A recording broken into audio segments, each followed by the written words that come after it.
This is Pet Life Radio. Let's talk pets. Rappaport to the rescue with Jill Rappaport.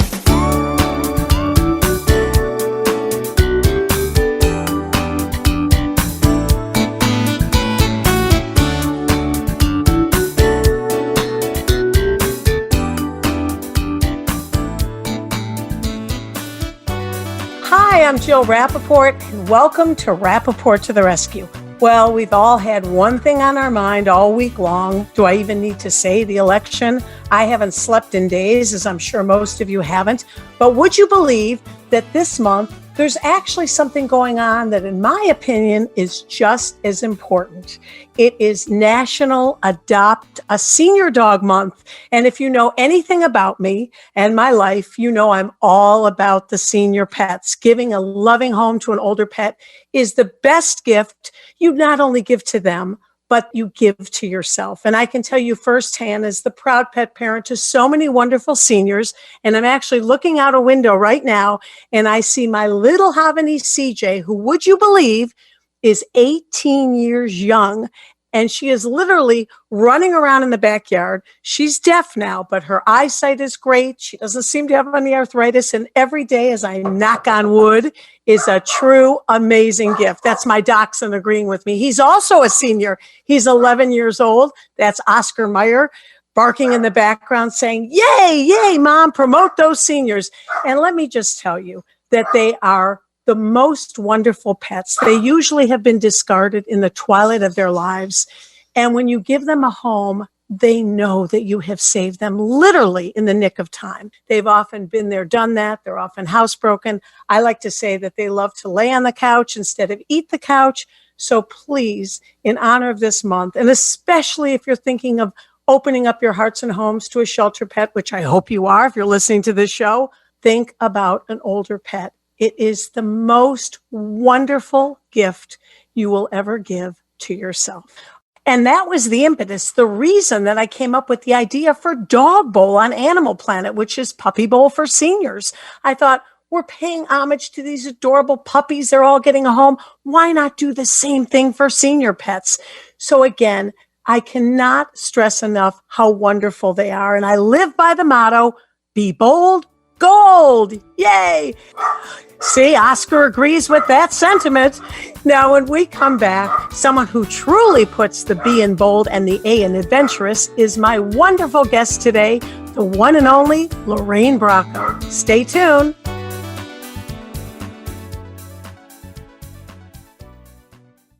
Want to know who the latest trendsetters are in Hollywood? How about Irish setters? Find out who's been spotted with spots, chowing with their chow, and shopping for Gucci with their Poochie. Get the scoop on all the latest celebrity pet patter right here.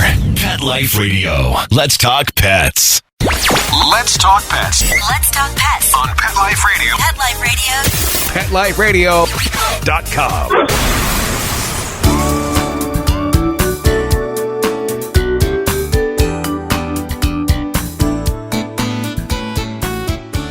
Welcome back to Rappaport to the Rescue. I'm Jill Rappaport. Now, my guest today is best known for her incredible roles in Goodfellas and The Sopranos.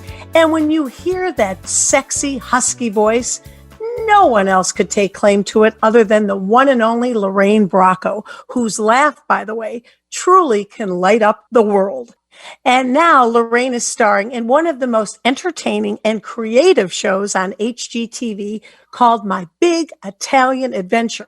And boy, is that an understatement. Would you believe Lorraine bought a house in Sicily for €1? Do you realize what that is? That's about $1.18 today in US currency. She bought a house for that, but she had to renovate it. And I mean renovate. When you see this show, you'll understand what I mean. It's on tonight. Girl, what an adventure you have been on. This show is fabulous. Oh, I'm so happy you liked it. It's so to talk about the idea of taking this so-called house and you got it for €1. Explain to our listeners what type of house you walked into. Well, I mean, look, I wasn't expecting a lot because it was just the €1, but I did not expect it to be a dirt floor, 3 crumbling walls, and no roof. Well, that's not true. In the beginning, there was a roof, and it was literally bamboo and hay. So I don't know what. I went for it. I really did. It was kind of, it was magical. The minute I drove up and saw the hillside town and the beautiful wheat fields and olive groves and, of course, tons of vineyards. And I think it was the shepherd with his 100 sheep that crossed the road that just sold me on it. You know, it's interesting because you actually read about this and you thought, wow, I would love to do it. Now, considering the condition, you were behind hundreds of people that wanted these so-called houses. Yes. Well, there were 16 houses and the mayor got 100,000 emails. Oh my goodness. And what's the town that these houses are in? Sambuca de Sicily. And it did help that you're Lorraine Bracco, but I laid it on thick. I'll admit, I don't really ever do that. I've done it maybe 2 times in my life. I think one time I remember very specifically was to get on a plane. Don't you know me? I'm on the cover of your, United Way or whatever magazine it was. Anyway, yes, I did do it that time. And this time I wrote a really beautiful letter saying that I was an American Italian actress, that my family is from Palermo, but my mother was a war bride, and I've never been to Sicily. And I would bring an American network, HGTV, over to film me do the renovations. So I had to translate it into Italian. And, they were really cool about it. They came right back and said, come over. We're going to give you a choice of 3 houses. If you can call them that. Right. You can't. I mean, it was a disaster. I was shocked. I mean, I do think you see it on the show. I'm like, yes. Oh my God, what did I get myself into? And little by little, we did it. And HGTV was great about the whole thing. They really loved the project. So they were, they were good to me and good to the crew and all of the construction workers. It ended up being a family, really. Yeah, you got so close to the people in the village and they would come over and they would see the progress. And then all of a sudden, COVID. And yeah. I know that you have been literally so anxious to hopefully get back. You're thinking in the spring to see what you've created. Right. So basically, I did have tickets and everything going in March. And my daughter called me up and she just said, is this a life or death travel thing for you? I said, life or death? No, it's not life or death. She goes, good, you're not going. You cannot go. I don't know what's going to happen. It's not good. I see what's going on in the hospital, blah, blah, blah, blah, blah. And we should mention your daughter's a doctor. Yes. And God bless her. She's been an essential worker and I'm very, very proud of her. But she just said, no, not going. So and my other daughter lives in Paris. So we were going to meet. So I haven't seen them in 11 months. Unbelievable. And knowing how you are and how connected you are to these girls, it must be killing you. Oh, it's terrible. I tell you, literally, we FaceTime, I would say almost every day. Oh. So I could see the kids. Yeah. And they have the show to watch you on. And I have to tell you, we were talking about this just the other night. You were at my house just a couple weeks ago. We had that incredible premiere here. By the way, I never go out. Okay. You can ask Andrew. Okay. I know. And Andrew promised me he would keep me safe. That's Andrew Saffer from Cinema Society. We did the screening where we stay in our cars. We turn my riding ring again. And this time it was for this amazing Nicole Kidman. Yes. And oh my God, Hugh Grant.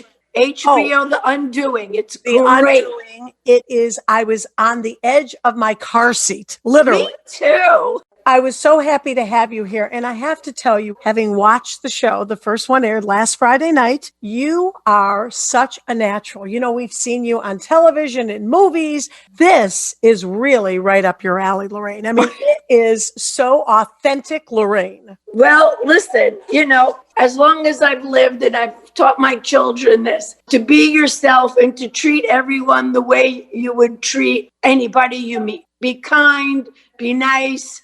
Life is short. You never know what's going to happen, and treat people the way you want to be treated, basically, is the saying. And that's what I did when I was in Italy. I mean, even with my Google Translate, I would make jokes. You have such an adventurous spirit, obviously, because to go after this project, to read about it, and to make it come to fruition, it's all about being adventurous.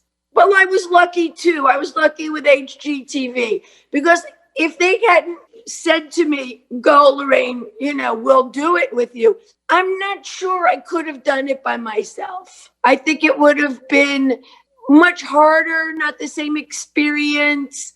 It was nice that I knew that they had my back. I'll be truthful. That was helpful. Yeah, because you're going to a strange place that you've never been to before, walking into rubble. Right. Don't speak the language. Which is, I'm surprised to hear, right? Right. Well, I lived 10 years in France, so I'm fluent in French. And because my mom was English, she was a war bride. The Italian never really, infiltrated the house. Just a couple of words from grandma who would say, manja, manja. Okay, I'm eating. Well, the fact that this show, thank goodness, has made it on the air, it's getting such an incredible reception.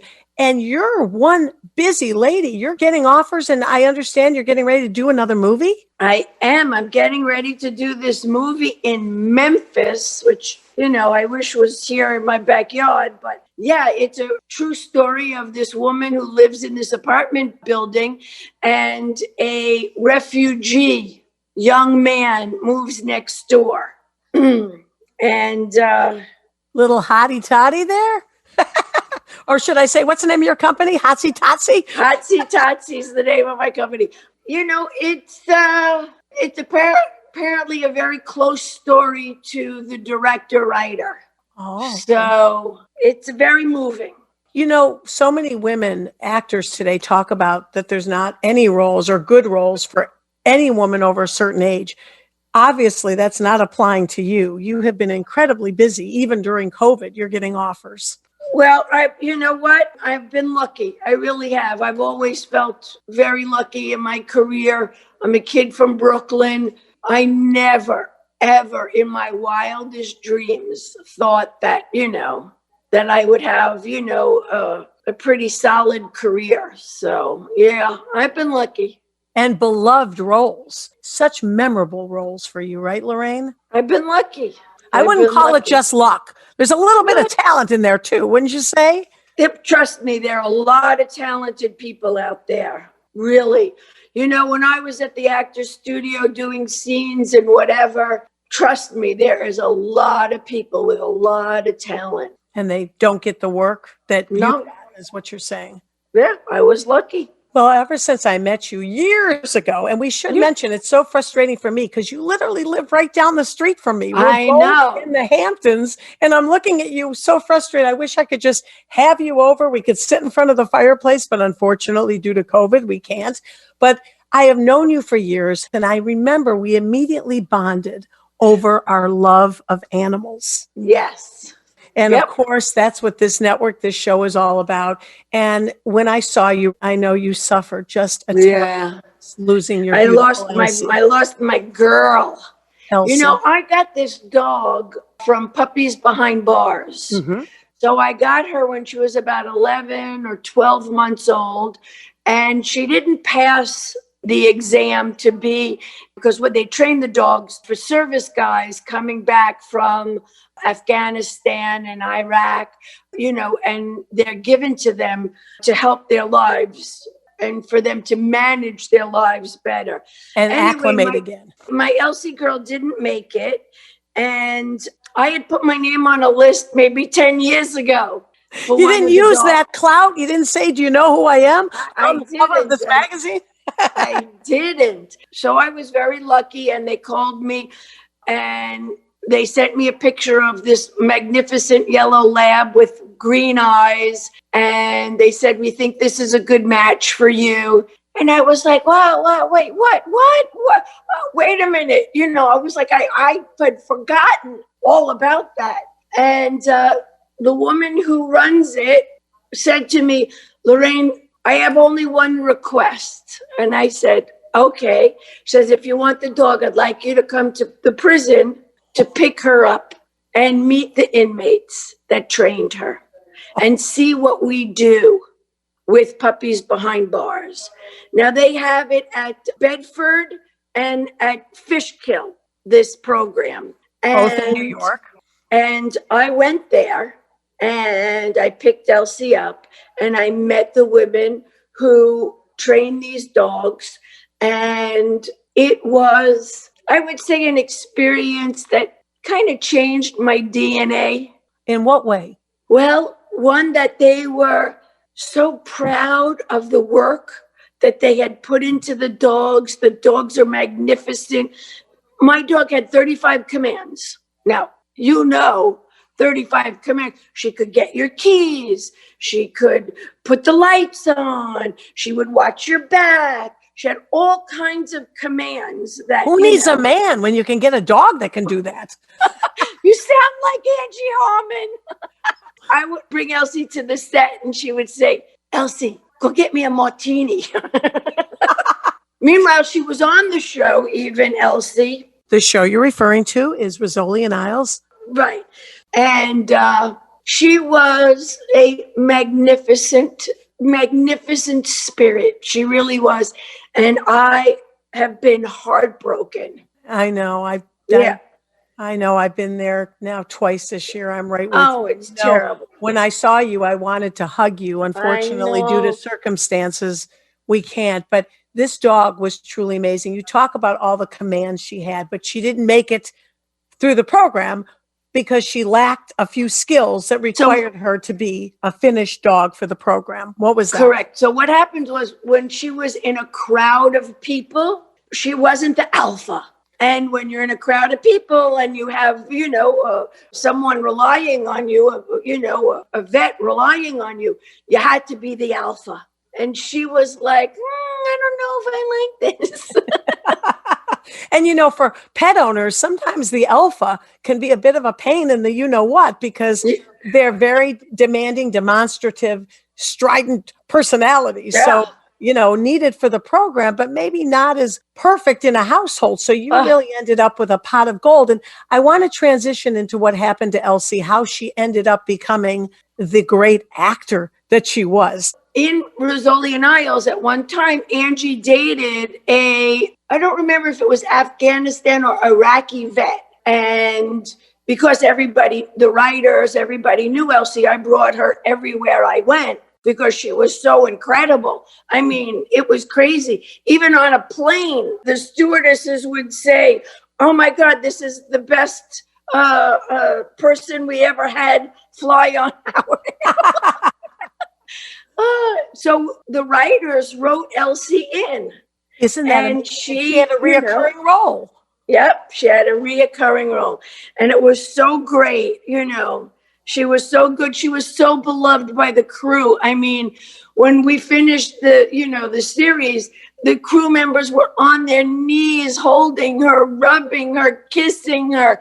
I mean, it was really amazing. And she really was an unbelievably well-trained dog, so well suited for the series. Oh my God, yes. It was incredible. It was amazing. And how great was that for you, being able to take your third child to work with you every day? It was great. I loved it. And I understand she got a salary, which you donated back to Puppies Behind Bars? Yes, she got a salary. I think she got a credit. Was she a SAG-AFTRA member? No, not yet. Not yet. You talk about her and I see your face light up. And these animals, boy, the joy they bring us. I mean, obviously, you're very blessed to have wonderful children and friends, and incredible career. But there's something that these animals give to us, give to our soul. Oh, nothing like it. I mean, my daughter Stella rescued a dog. His name is Bandit. And when Elsie passed, Stella very keenly said, can I leave Bandit with you? Because I have so much work and the hospital has been crazy, this and that. So she left him here with me for about 3 weeks. And he really helped me. You know, it wasn't like she was all gone. Meanwhile, they used to play. They used to run around this house, knock over furniture. They would have a ball together. And so that having Bandit around was a comfort. Do you think you can open up your heart and home to another one soon? I know it's a painful time, but oh boy, wouldn't that be wonderful, right? Yeah, I would rescue a dog again. I would do that. Well, you have to come to me, because if you have any preference in mind, another lab, I've gotten a lot of wonderful close friends. They're forever for Angel, and I would love to be instrumental in helping you find that beautiful Angel when and if you're ready, because they just do so much for our lives and even enhance every part of it, personally, professionally. Don't you agree, Lorraine? Oh, I love it. It's a pal. Yeah. It's really a pal, which I like. And you never feel alone. No. And you know, like you, I live in a house, big house by myself. I never needed a doorbell. I always knew somebody was coming up the driveway. It was amazing. Such a wonderful, beautiful spirit, but she'll be forever in your life and ever in your heart. And you gave her a beautiful life. And I would imagine now, being busy with this series, promoting the show, getting ready to go to Memphis, that's a good distraction to stay busy and to stay working. True. But every morning I wake up and I'm like looking for her, or at night looking to, let her out or to feed her, or, I don't know. It's just, she's still here. What can I say? Well, I have so many here, Lorraine. I'm more than happy to bring one over to keep you company for a few hours. All right, maybe when I get back from Memphis. Now, everything going on in your life, what's left? What else would you like to do? Because it seems like you've dabbled in all aspects of the entertainment industry. What's on your bucket list, Lorraine? I don't know. That's a really good question. I mean, I would have said build a house in Italy, but I just did that. You just did it. Yeah. I would say get nominated for an Oscar, but I did that too. You got nominated for an Oscar, a Golden Globe, Emmys, right? It's true. I don't know, Jill. It's a good question. I have traveled all over the world and I have done, a lot of great things. I'm too old now, but I would have liked to have had more children. You've got wonderful, great daughters, and I get it. Source of comfort for you. How about during COVID, though, because you've had to spend so much time alone? It really makes you think about a lot of things, doesn't it, Lorraine? Oh, absolutely. But I have to really say I feel so blessed and lucky. I really do. I had a beautiful home to stay in. Thank you, HBO. I've been, it's been okay. It's been okay. Speaking of HBO, when I watched The Sopranos, first of all, I kept thinking to myself, what would Dr. Melfi say to you if you were given this opportunity in Italy and you were saying, okay, I have €1. I'm going to buy a house in Sicily. What would she have said to you, being the logical shrink that she was? Would she have advised you to go for it? It's a good question. I don't know if she would have advised anything, but I think she would have asked very practical questions like, do you speak Italian? Do you have any friends in Sicily? Have you ever been to Sicily? I mean, I think she would have asked, have you ever renovated a house? And since all of those answers are no way, I'm not sure what she would have said to me. But, my kids, when I told them I wanted to do this, they were very funny. They said, well, it's not crazier than anything else you've ever wanted to do, Mom. And I thought that was fine. I said, okay, that's good. That meant okay. And you have raised them with the same motto, go for it. Yes. Hey, why not?